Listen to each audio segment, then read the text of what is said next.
ರಾಜ್ಯದಲ್ಲಿ ಬಡ್ಡಿ ಬಕಾಸುರರಿಗೆ ಇನ್ನು ಮುಂದೆ ಸುಗ್ರೀವಾಜ್ಞೆಯ ಅಸ್ತ್ರ ರೆಡಿ ಆಗ್ತಾ ಇದೆ. ಮೈಕ್ರೋ ಫೈನಾನ್ಸ್ ಹಾವಳಿಯಿಂದ 21 ಜನ ಪ್ರಾಣ ಬಿಟ್ಟ ಬಳಿಕ ಸರ್ಕಾರ ಈಗ ಎಚ್ಚೆತ್ತುಕೊಂಡಿದೆ. ನೋಡಿ, ವಿಪಕ್ಷ ನಿದ್ದೆ ಮಾಡ್ತಾ ಇದೆ, ಚಾಟಿ ಬೀಸ ವಿಚಾರನೇ ಇಲ್ಲ. ಬಿಜೆಪಿ ಸರ್ಕಾರ ಕೂಡ ನಿದ್ದೆ ಮಾಡ್ತಾ ಇದೆ. ಯಾಕಂದ್ರೆ 21 ಜನರ ಪ್ರಾಣಕ್ಕೆ ಬೆಲೆನೇ ಇಲ್ಲ, ಲೆಕ್ಕನೇ ಇಲ್ಲ, ಸತ್ರ ಸಾಯಲಿ ಅಂತ ಬಿಟ್ಬಿಟ್ಟಿದೆ ಜನಗಳನ್ನ. ಈಗ ಆ ಬಿಲ್ ತರಬೇಕು ಅಂತ ಒದ್ದಾಡ್ತಾ ಇದ್ದಾರೆ. 4-5 ದಿನ ಆಯ್ತು, ಆ ಬಿಲ್ ನ ಮಂಡನೆ ಮಾಡಕ್ ಆಗ್ತಾ ಇಲ್ಲ. ಸುಗ್ರೀವಾಜ್ಞೆ ತಂದು ಅದನ್ನ ಇಂಪ್ಲಿಮೆಂಟ್ ಮಾಡಕ್ಕೆ ಇನ್ನೂ ಕೂಡ ಮಿನಿಮೇಷ ಎಣಿಸ್ತಾ ಇದೆ. ಎನಿವೆ, ಧನದಾಹಿಗಳ ವಿರುದ್ಧ ಸುಗ್ರೀವಾಜ್ಞೆಯ ಕರಡು ತಯಾರಾಗಿದೆ. ಸಿಎಂ ಸಿದ್ದರಾಮಯ್ಯ ಸುಗ್ರೀವಾಜ್ಞೆಯನ್ನ ಪರಿಶೀಲಿಸಿ ರಾಜ್ಯಪಾಲರಿಗೆ ಕರಡನ್ನ ರವಾನಿಸಲಿದ್ದಾರೆ. ಸೋಮವಾರ ಮೈಕ್ರೋ ಫೈನಾನ್ಸ್ ಸಂಸ್ಥೆಗಳಿಗೆ ಕಡಿವಾಣ ಹಾಕುವಂತ ಈ ಸುಗ್ರೀವಾಜ್ಞೆ ಜಾರಿಗೆ ಬರೋದು ಪಕ್ಕ ಅಂತ ಹೇಳಲಾಗ್ತಿದೆ.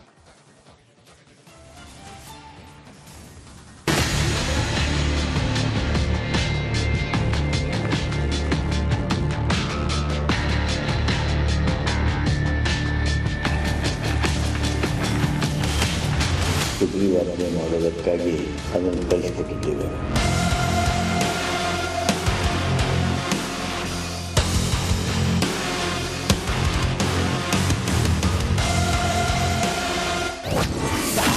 ಮೈಕ್ರೋ ಫೈನಾನ್ಸ್ ಹಾವಳಿ ತಡೆಗೆ ಹೊಸ ಕರಡು ರೆಡಿ. ಪ್ರಾಣ ಹಿಂಡುವ ಧನದಾಯಿಗಳ ವಿರುದ್ಧ ಸುಗ್ರೀವಾಜ್ಞೆ ವೆಪನ್. ರಾಜ್ಯದಲ್ಲಿ ಮೈಕ್ರೋ ಫೈನಾನ್ಸ್ ಹಾವಳಿಗೆ ಬೇಸತ್ತ ಮಂದಿ ಧನದಾಯಿಗಳಿಂದ ಸಾಲ ತೆಗೆದುಕೊಂಡವರಿಗೆ ಕಿರುಕುಳ ನೀಡಿದ್ರಿಂದಾಗಿ ಮನೆ ಊರು ಬಿಟ್ಟ ಘಟನೆಗಳು ನಡೆದಿದ್ವು. ಅಷ್ಟೇ ಅಲ್ಲದೆ ಕೆಲವರು ಆತ್ಮಹತ್ಯೆ ಕೂಡ ಮಾಡಿಕೊಂಡಿದ್ರು. ರಾಜ್ಯದಲ್ಲಿ ಬರೋಬ್ಬರಿ 21 ಮಂದಿ ಮೈಕ್ರೋ ಫೈನಾನ್ಸ್ ಕಿರುಕುಳಕ್ಕೆ ಬಲಿಯಾದ ಬಳಿಕ ಸರ್ಕಾರ ದೃಢ ಹೆಜ್ಜೆ ಇರಿಸಿದೆ. ಹೊಸ ಸುಗ್ರೀವಾಜ್ಞೆ ಜಾರಿ ಮಾಡೋ ನಿಟ್ಟಿನಲ್ಲಿ ಹೆಜ್ಜೆ ಇರಿಸಿದೆ.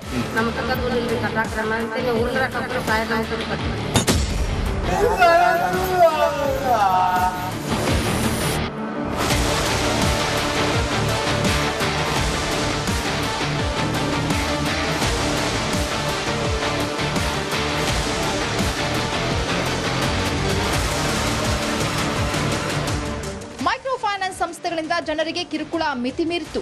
ನೀಡಿದ ಸಾಲಕ್ಕೆ ಮನಸೋ ಇಚ್ಛೆ ಬಡ್ಡಿ ವಿಧಿಸಿರುವುದು ಬೆಳಕಿಗೆ ಬಂದಿತ್ತು. ಹಾಗೆಯೇ ಬಲವಂತವಾಗಿ ಬಡ್ಡಿ ವಸೂಲಿ ಮಾಡುತ್ತಿರುವ ಬಗ್ಗೆ ರಿಪಬ್ಲಿಕ್ ಕನ್ನಡ ನಿರಂತರ ವರದಿ ಮಾಡಿತ್ತು. ಕೂಡಲೇ ಎಚ್ಚೆತ್ತಿರುವ ಸರ್ಕಾರ ಬಡ್ಡಿಕೋರರ ವಿರುದ್ಧ ಸುಗ್ರೀವಾಜ್ಞೆ ಅಸ್ತ್ರ ಪ್ರಯೋಗಿಸಿದೆ. ಈ ಬಗ್ಗೆ ಮಾತನಾಡಿದ ಗೃಹ ಸಚಿವರು ಮಾಹಿತಿ ನೀಡಿದ್ದು ಹೀಗೆ. ಈಗ ಅದು ಫೈನಲೈಸ್ ಆಗಿ 2-3 ದಿನದಲ್ಲೇ ಮಾಡಬೇಕು ಅಂತ ಸೂಚನೆಯನ್ನು ಮುಖ್ಯಮಂತ್ರಿಗಳು ಕೊಟ್ಟಿದ್ರು. ಈಗ ಅಂತಿಮವಾಗಿ ಆಗಿದ್ರೆ ಅದನ್ನು ಆದಷ್ಟು ಶೀಘ್ರವಾಗಿ ಮುಖ್ಯಮಂತ್ರಿಗಳ ಅನುಮತಿ ಮೇಲೆ ರಾಜ್ಯಪಾಲರಿಗೆ ಕಳಿಸ್ತಾರೆ. ಬಡ್ಡಿ ಸುಗ್ರೀವಾಜ್ಞೆಗೆ ಅಡ್ಡ ಬಂದಿರೋರು ಯಾರು?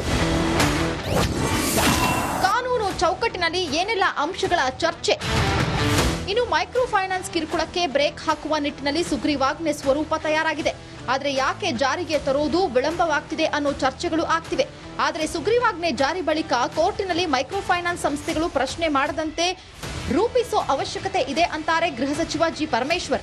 ನಾವು ಇಲ್ಲಿಯವರೆಗೆ ಡ್ರಾಫ್ಟ್ ಮಾಡುವಾಗ ಕೆಲವು ಬದಲಾವಣೆಗಳನ್ನು ಅಡಿಷನ್ ಡಿಲಿಷನ್ಸ್ ಅನ್ನೆಲ್ಲ ಮಾಡಿ ಒಂದಿಷ್ಟು ಕಾನೂನಿನ ಚೌಕಟ್ಟಿನಲ್ಲಿ, ಯಾಕೆಂದರೆ ನಾವೀಗ ಈ ಬಿಲ್ಲನ್ನು ಮಾಡಿದ ಮೇಲೆ ಅದು ಕೋರ್ಟಲ್ಲಿ ಹೋಗಿ ಸ್ಟೇ ಆಗಬಾರ್ದು.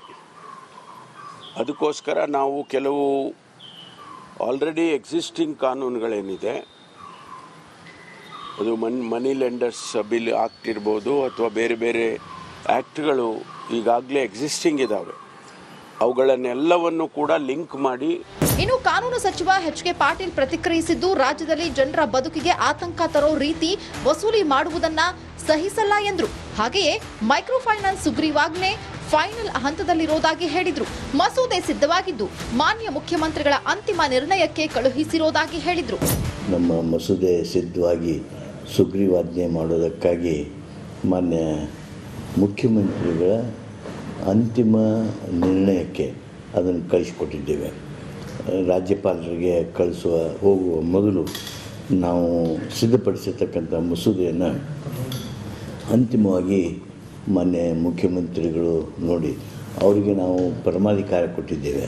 ಮೊನ್ನೆ ಕ್ಯಾಬಿನೆಟ್ ಸಭೆಯೊಳಗೆ ಇದನ್ನು ಅಂತಿಮಗೊಳಿಸೋದಕ್ಕೆ ನಾವು ಪರಮಾಧಿಕಾರವನ್ನು ಕೊಟ್ಟಿದ್ದೇವೆ. ಆದ್ದರಿಂದ ಅವರು ಅದನ್ನು ಇವತ್ತು ನೋಡಿ ಬಹುಬೇಗ ರಾಜ್ಯಪಾಲರಿಗೆ ಕಳಿಸ್ತಾರೆ ಹಾಗೆ ಅಂಥೇಳಿ ನಾನು ಆಶಾಭಾವನೆಯನ್ನು ವ್ಯಕ್ತ ಮಾಡ್ತೀನಿ. ಬಡ್ಡಿ ದಂಧೆಕೋರರ ವಿರುದ್ಧ ಸರ್ಕಾರ ಸುಗ್ರೀವಾಜ್ಞೆ ಅಸ್ತ್ರ ಪ್ರಯೋಗಿಸಲು ನಿರ್ಧರಿಸಿದೆ. ನೋಂದಣಿ ಮಾಡದೆ ವಹಿವಾಟು ನಡೆಸುವಂತಿಲ್ಲ, ಕಾನೂನು ಬಾಹಿರವಾಗಿ ನಡೆಸಿದ್ರೆ ಕಠಿಣ ಶಿಕ್ಷೆ ವಿಧಿಸುವ ಕಾನೂನು ಜಾರಿಗೆ ಮುಂದಾಗಿದೆ. 3 ವರ್ಷ ಜೈಲು ಜೊತೆ 1 ಲಕ್ಷ ದಂಡ ವಿಧಿಸಲು ತೀರ್ಮಾನಿಸಿದೆ. ದುಬಾರಿ ಬಡ್ಡಿ ವಿಧಿಸಿದರೆ ಕ್ರಿಮಿನಲ್ ಕೇಸ್ ಹಾಕುವ ಬಗ್ಗೆ ನಿರ್ಧಾರ ಮಾಡಲಾಗಿದೆ. ಸಾಲ ನೀಡುವ ಬಗ್ಗೆ ಸರ್ಕಾರಕ್ಕೆ ಮಾಹಿತಿ ನೀಡಬೇಕು. ಫೈನಾನ್ಸ್ ಕಂಪನಿಗಳು ಮುಚ್ಚಳಿಕೆ ಬರೆದುಕೊಡಬೇಕು. ಆರ್ಬಿಐ ರೂಲ್ಸ್ ಕಡ್ಡಾಯವಾಗಿ ಪಾಲಿಸುವಂತೆ ಸರ್ಕಾರ ಸೂಚಿಸಿದೆ. ಮೈಕ್ರೋ ಫೈನಾನ್ಸ್ ಸುಗ್ರೀವಾಜ್ಞೆ 2025ರ ಕರಡು ಪ್ರತಿ 10 ಪುಟಗಳಲ್ಲಿ ತಯಾರಾಗಿದೆ. ಈಗಾಗಲೇ ಕಾನೂನು ಸಚಿವ ಎಚ್.ಕೆ. ಪಾಟೀಲ್ ಸಿಎಂಗೆ ಸಲ್ಲಿಸಿದ್ದಾರೆ. ಸದ್ಯ ಸಿಎಂ ಸಿದ್ದರಾಮಯ್ಯ ಮೊಳಕಾಲಿನ ನೋವಿಗೆ ಚಿಕಿತ್ಸೆ ಪಡೆದು ಆಸ್ಪತ್ರೆಯಿಂದ ತೆರಳಿದ್ದಾರೆ. ಸುಗ್ರೀವಾಜ್ಞೆ ಪರಿಶೀಲಿಸಿ ರಾಜ್ಯಪಾಲರಿಗೆ ಕರಡು ರವಾನಿಸಲಿದ್ದಾರೆ. ಅಲ್ಲಿಗೆ ಸೋಮವಾರ ಮೈಕ್ರೋ ಫೈನಾನ್ಸ್ ಸಂಸ್ಥೆಗಳಿಗೆ ಕಡಿವಾಣ ಹಾಕೋ ಸುಗ್ರೀವಾಜ್ಞೆ ಜಾರಿಗೆ ಬರೋದು ಪಕ್ಕಾ ಅಂತಲೇ ಹೇಳಲಾಗ್ತಾ ಇದೆ. ಇದೆಲ್ಲದರ ಮಧ್ಯೆ ಬಡ್ಡಿ ರಕ್ಕಸರಿಗೆ ಢವಢವ ಶುರುವಾದಂಗೆ ಕಾಣಿಸ್ತಾ ಇದೆ. Bureau report, republic Kannada.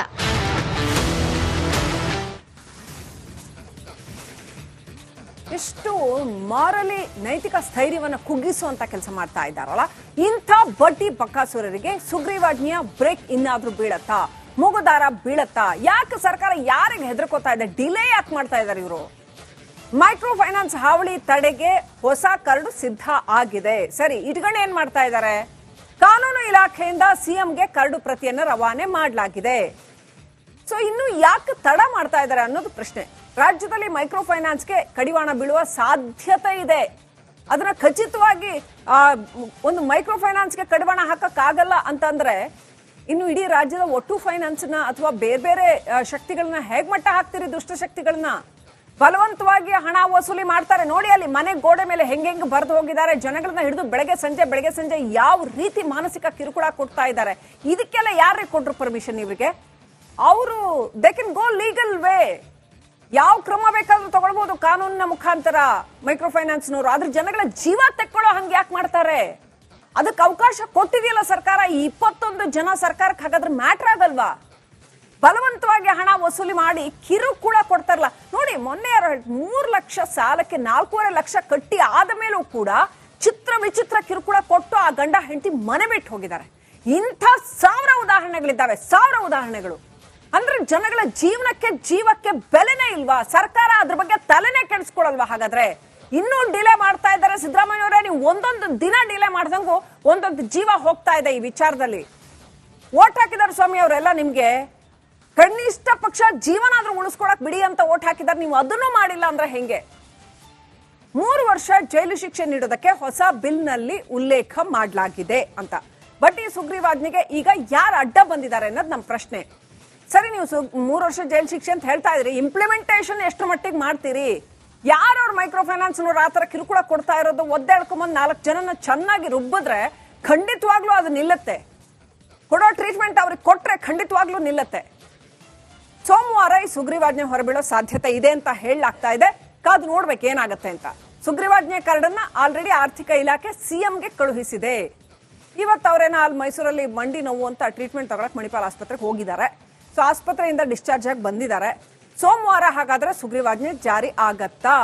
ವೀಕ್ಷಕರೇ, ನೀವು ಗಮನಿಸಿರ್ಬೋದು, ರಿಪಬ್ಲಿಕ್ ಕನ್ನಡ ಡೇ 1 ಇಂದ ಈ ವಿಚಾರದಲ್ಲಿ, ಮೈಕ್ರೋ ಫೈನಾನ್ಸ್ ವಿಚಾರದಲ್ಲಿ ಪ್ರತಿನಿತ್ಯ ವರದಿ ಮಾಡ್ತಾ ಇದೆ. ಒಂದೊಂದು ಪ್ರಕರಣವನ್ನು ಕೂಡ ಕೂಲಂಕುಷವಾಗಿ ವರದಿ ಮಾಡ್ತಾ ಇದೆ.